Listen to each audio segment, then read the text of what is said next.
एक और बड़ी खबर इस वक्त हमारे पास आ रही है। सूरत के बागी एमएलए नितिन देशमुख जो हैं वो वहां से, सूरत में जो बागी एमएलए उनकी तबीयत खराब हो गई है। बिल्कुल, ये बड़ी खबर आपको बता दें। सूरत से एकनाथ शिंदे के साथ में सूरत में मौजूद थे विधायक जिनका नाम था नितिन देशमुख, और इनकी तबीयत बिगड़ी। कुछ देर पहले खबर आई थी कि इनके सीने में अचानक से दर्द उठा था और उसके बाद इनको सिविल हॉस्पिटल में दाखिल कराया गया है। ये तस्वीर आपको दिखा रहे हैं सूरत के सिविल हॉस्पिटल की, और यही वो हॉस्पिटल है जहां पर नितिन देशमुख जो विधायक हैं, जो सूरत में मौजूद है। ये बताया जा रहा है एकनाथ शिंदे के साथ में इनकी तबीयत अचानक से बिगड़ी और उसके बाद इनको अब हॉस्पिटल में। हमारे सहयोगी संदीप इस वक्त हमारे साथ जुड़ रहे हैं। बड़ी खबर आ रही है संदीप, अहम खबर होगी। विधायक नितिन देशमुख की तबीयत खराब हो गई है, शिवसेना से विधायक हैं, तो अभी क्या जानकारी इस पर और आ रही है? क्या कुछ पता चला है कि क्या हुआ है उनको? जी, गहमा गहमी के बीच निश्चित रूप से सबसे बड़ी खबर यही है कि नितिन देशमुख जो शिवसेना के विधायक हैं, उनकी तबीयत अचानक बिगड़ गई है। उन्हें सीने में दर्द होने की शिकायत बताई जा रही है, जिसके बाद उन्हें नज़दीकी अस्पताल में जो है वो ले जाया गया है। देखने वाली बात होगी कि किस प्रकार का उपचार उन पर किया जाता है और क्या कोई शिवसेना का नेता उनसे मिलने के लिए वहां पहुंचता है, क्या शिवसेना महाराष्ट्र से किसी नेता को उनसे मिलने वहां भेजती है। इसके अलावा जो भी विधायक उस ले मेरिडियन होटल में हैं, क्या उनसे मिलने के लिए किसी नेता को यहां से भेजा जाएगा। तो कहीं ना कहीं तमाम राजनीतिक गहमा गहमियों के बीच एक बड़ी खबर जो है वो सूरत से आ रही है। बड़ी खबर है और इसके कई मायने भी लगाए जा रहे हैं। हिमांशु, देखिए पूरा स्ट्रेस का गेम है। लोग एक तरफ उनको लगातार फोन कर रहे होंगे वापस आने के लिए, वहीं उनके ऊपर दबाव होगा कि किस तरीके से आगे चीज़ों को बढ़ाया जाएगा। ये आप देख रहे हैं कि किस तरीके से लगातार मीटिंगों का दौर चल रहा है। एक के बाद एक ब्रेकिंग न्यूज़ यहां पर आ रही है। एक और खबर आपको बताएंगे, लेकिन इससे पहले अमित कुमार के पास वापस चलते हैं। अमित, ये जो मीटिंग हो रही है, जेपी नड्डा, अमित शाह, राजनाथ सिंह, वेंकैया नायडू जी के घर पर हैं, वाइस प्रेसिडेंट के घर पर हैं, राष्ट्रपति चुनाव से जोड़कर इसको देखा जा रहा है। तो मैं वही सवाल आपसे पूछ रहा था कि नायडू जी की तो नहीं निकलने वाली लॉटरी?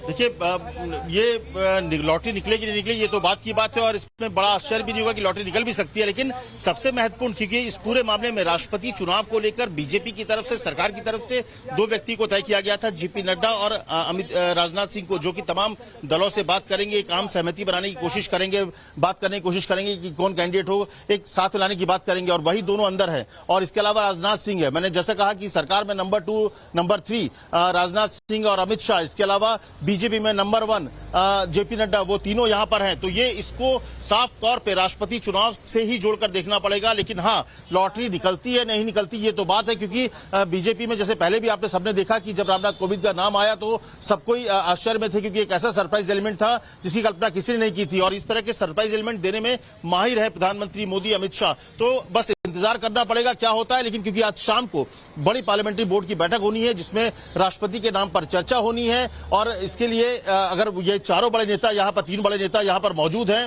वेंकैया नायडू के साथ मंत्रणा चल रही है। उससे पहले अमित शाह के घर पर अमित शाह के घर पर माफ कीजिएगा, नड्डा के घर पर अमित शाह और नड्डा की बैठक भी हुई है। तो ये जो बैठक चल रही है ये सीधे सीधे राष्ट्रपति उपराष्ट्रपति चुनाव से है, क्योंकि उपराष्ट्रपति का चुनाव पहले राष्ट्रपति का चुनाव है, फिर उपराष्ट्रपति का चुनाव है।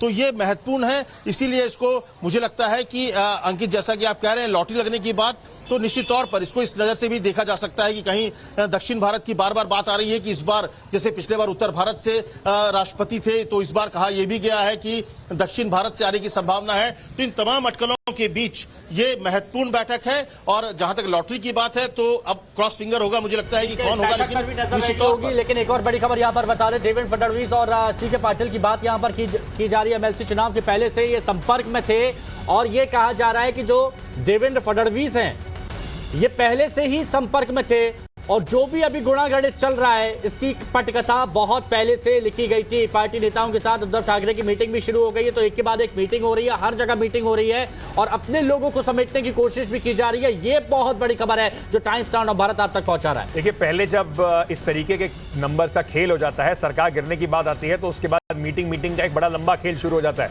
और वो आपको लगातार दिखाई पड़ रहा होगा। दिल्ली के अंदर मीटिंग हो रही है, प्रफुल्ल पटेल मिल रहे हैं शरद पवार से, वहीं महाराष्ट्र में, और ये जो CR पाटिल की आप बात कर रहे थे हिमांशु, ये जो गुजरात में भारतीय जनता पार्टी के अध्यक्ष हैं, महाराष्ट्रियन हैं, महाराष्ट्र से हैं, गुजरात में इनको ले जाया गया था, वहां से अब ये अध्यक्ष भी हैं, एमएलए भी हैं। तो कुल मिलाकर अगर आप देखा जाए तो पूरा एक बड़ा जो पैन महाराष्ट्र और बड़ी अचरज की, मतलब लोगों को शायद ये बात पहले पता होगी कि जब ये आज़ादी से पहले महाराष्ट्र और गुजरात जो दोनों थे वो पूरा एक मुंबई को अलग छोड़ के पूरा एक ही वो पूरा एक राज्य हुआ करता था, उसको अलग अलग किया गया। संदीप के पास चलते हैं वापस। लगातार बैठकों का दौर चल रहा है इस वक्त। उद्धव ठाकरे अहम मीटिंग कर रहे हैं। संदीप, क्या क्या खबर आ रही है वहां से जुड़ी हुई, कौन कौन इस मीटिंग में शामिल है?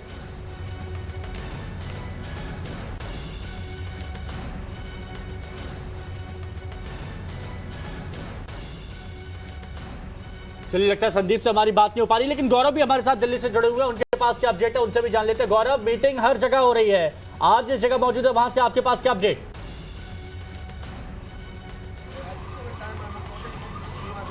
बिल्कुल, देखिए इस वक्त हम शरद पवार के घर पर हैं और महाराष्ट्र की राजनीति का सबसे बड़ा चेहरा जो शरद पवार हैं वो इस वक्त अपने घर पर हैं और थोड़ी ही देर पहले एनसीपी के दूसरे बड़े नेता प्रफुल्ल पटेल वापस से उनके घर पर पहुंचे हैं। हालांकि सुबह के वक्त भी प्रफुल्ल पटेल आए थे और उस वक्त राष्ट्रपति पद के उम्मीदवार के लिए चर्चा हुई थी, लेकिन दोबारा प्रफुल्ल पटेल की वापसी हुई है तो संभवतः इस बात को लेकर चर्चा हो रही होगी कि मौजूदा राजनीतिक माहौल जो महाराष्ट्र में बना हुआ है उसको लेकर आगे किस तरह के कदम उठाने हैं। और चूंकि इस बात की खबर है कि आज रात 8 बजे महाराष्ट्र के मुख्यमंत्री उद्धव ठाकरे और शरद पवार के बीच महाराष्ट्र विकास अघाड़ी के भविष्य को लेकर बैठक होनी है, ऐसे में शरद पवार जो है 2:30 बजे की बैठक के बाद हो सकता है शाम को 5 से 6 बजे के आसपास जो है वो मुंबई के लिए रवाना हो जाएं। तो प्रफुल्ल पटेल की मौजूदगी है और जो जानकारी ये आ रही है कि फिलहाल महाराष्ट्र की मौजूदा राजनीतिक स्थिति को लेकर वो ब्रीफ कर रहे हैं कि अभी क्या बातचीत हुई है, किन किन विधायकों से संपर्क किया जा सका है,